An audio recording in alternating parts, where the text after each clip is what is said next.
আসসালামু আলাইকুম। আজকে সারাদিন ওদের নিউজ ফিডে ভাসতেছে, তাই ভাবলাম আমি একটু আমার নিজস্ব ওপিনিয়ন জানাই। সেটা হচ্ছে যে ত্রিভুজ প্রেমের কাহিনী। ওরা দুই বান্ধবী ছিল, অনেক বেশি ঘনিষ্ঠ ছিল। ওর হাজব্যান্ড ওর বান্ধবীর সাথে মাত্র 7 দিনের মধ্যে বিয়ে করে ফেলে। আসলে ওর জায়গায় থাকলে হয়তো আমিও এটা মেনে নিতে পারতাম না, কিন্তু ও একটা বুদ্ধিমানের মতো একটা কাজ করছে। সেটা হচ্ছে যে ও ওর হাজব্যান্ডকে ছেড়ে যায় না। আসলে ছেড়ে যাওয়া যায় না, কারণ যখন আপনি একটা মানুষকে অনেক বেশি ভালোবাসবেন, ভালোবাসা মানেই কিন্তু ক্ষমা। সে মানুষটা যাই করুক না কেন, আপনি তাকে ক্ষমা করতে বাধ্য হবেন। তো পায়েল মালিকের ক্ষেত্রেও সেম জিনিসটাই ঘটছে। সে যখন দেখেই ফেলছে যে তার হাজব্যান্ড এখন যদি সে ছেড়ে চলেও যায়, তারপরও তারা আলাদা হবে না, এরকম একটা বিষয় যখন সে বুঝতে পারছে, তখনই সে অ্যাকসেপ্ট করে নিচ্ছে। তার অ্যাকসেপ্ট করে নেওয়া ছাড়া কোনো উপায় ছিল না, কারণ সে তার হাজব্যান্ডকে অনেক বেশি ভালোবাসে। এটাই হচ্ছে বড় কথা। হাজব্যান্ড তাকে ভালোবাসে, তার হাজব্যান্ড কৃতিকাকে ভালোবাসে। এইভাবেই ত্রিভুজ প্রেমের কাহিনীটা চলতেছে। আর তাছাড়া তাদের একটা সন্তান আছে। সে কোথায় যাবে?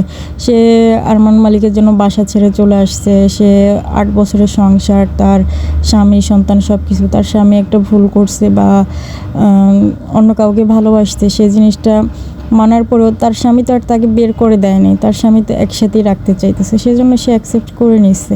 কিন্তু কিছু পাবলিক এমনভাবে সিম্প্যাথি দেখাচ্ছে, এমনভাবে যে কথাগুলো বলতেছে, মনে হয় যে সব দোষ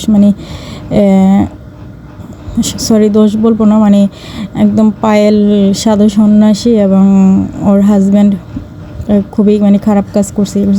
আমার চোখে অন্যরকম লাগে। আমার চোখে এরকম লাগে যে তার হাজব্যান্ড যখন হয়তো দেখছে দুই বান্ধবীকে অনেক বেশি ঘনিষ্ঠ দেখছে, অনেক বেশি ফ্রি দেখছে, হাসি খুশি দেখছে, তার মনে হয়তো এরকমটা চিন্তাভাবনা আসছে যে না, দুইটা বউ যদি একসাথে হয়ে যায়, দুইটা বউই আমার খুব সুন্দর, দুইজন বউই অনেক সুন্দর।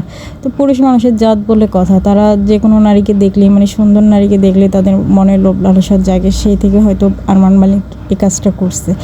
কিন্তু কৃতিকা মালিকের বিষয়টা আমি বুঝলাম না। সে জেনে শুনে তার বান্ধবীর সংসার, তার বান্ধবীর হাজব্যান্ডকে কীভাবে ভালোবাসে একটা মানুষে, কত সে ওই যে আরমান মালিক ওকে বলে না যে ও দিমাগ চালায় না। আসলে আমার মনে হয় যে ও দিমাগ চালায় না।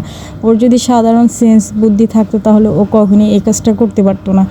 আর ও হয়তো পায়েলকেও অনেক বেশি ভালোবাসছে। ওদের লাক্সারিয়াস লাইফ মাত্র আসছে, আগে তো ওরা একটা নর্মাল লাইফ লিড করতো। তো ওই অবস্থাতে ওরা কীভাবে মানুষ যদি বলে যে ধন সম্পত্তির লোভে, আসলে এটা না।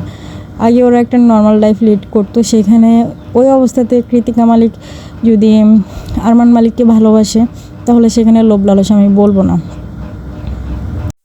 কারণ তারা এখন বর্তমানে লাক্সারিয়াস লাইফ লিভ করতেছে। কিন্তু এর আগে তারা নর্মাল জীবনযাপন করতো, সেক্ষেত্রে ওদের এত ধন সম্পত্তি ছিল না যে সেগুলো লোভে পড়ে কৃতিকা মালিক এরকম একটা কাজ করছে।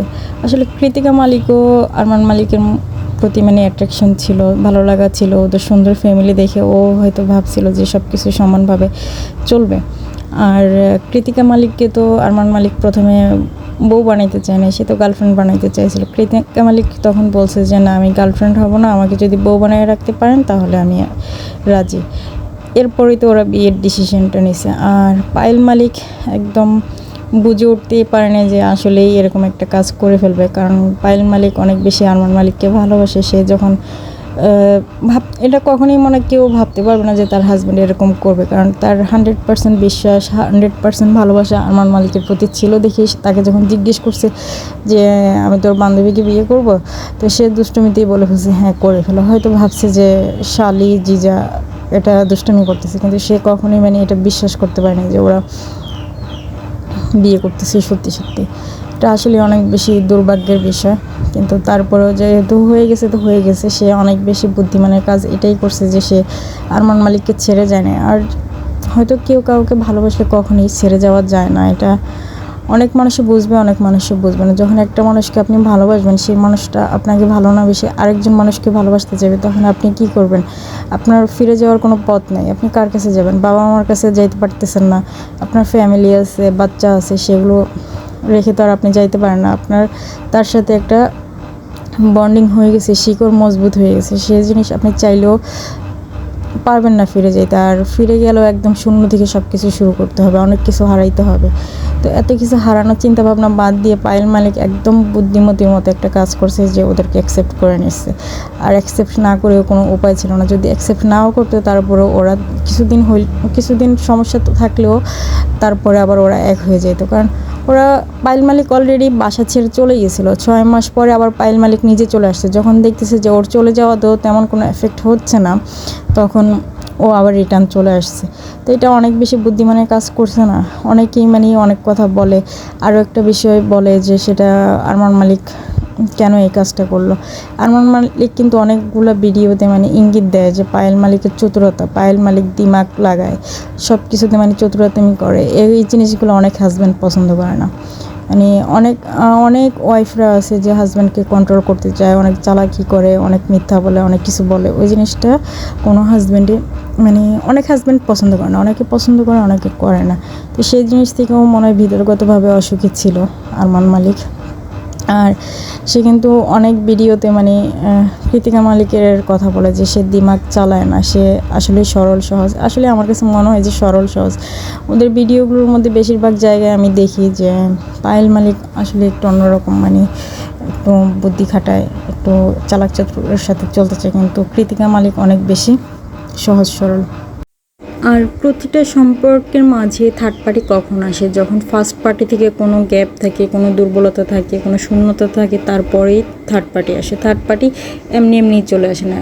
তো এই জিনিসগুলো অনেকে বুঝবে না, আবার অনেকে বুঝবে যে থার্ড পার্টিকে মানুষ ব্লেম করে। থার্ড পার্টি কিন্তু এমনি আসে না। থার্ড পার্টি আসার কারণেই হয়েছে যে সম্পর্কের মাঝে ফাটল থাকে।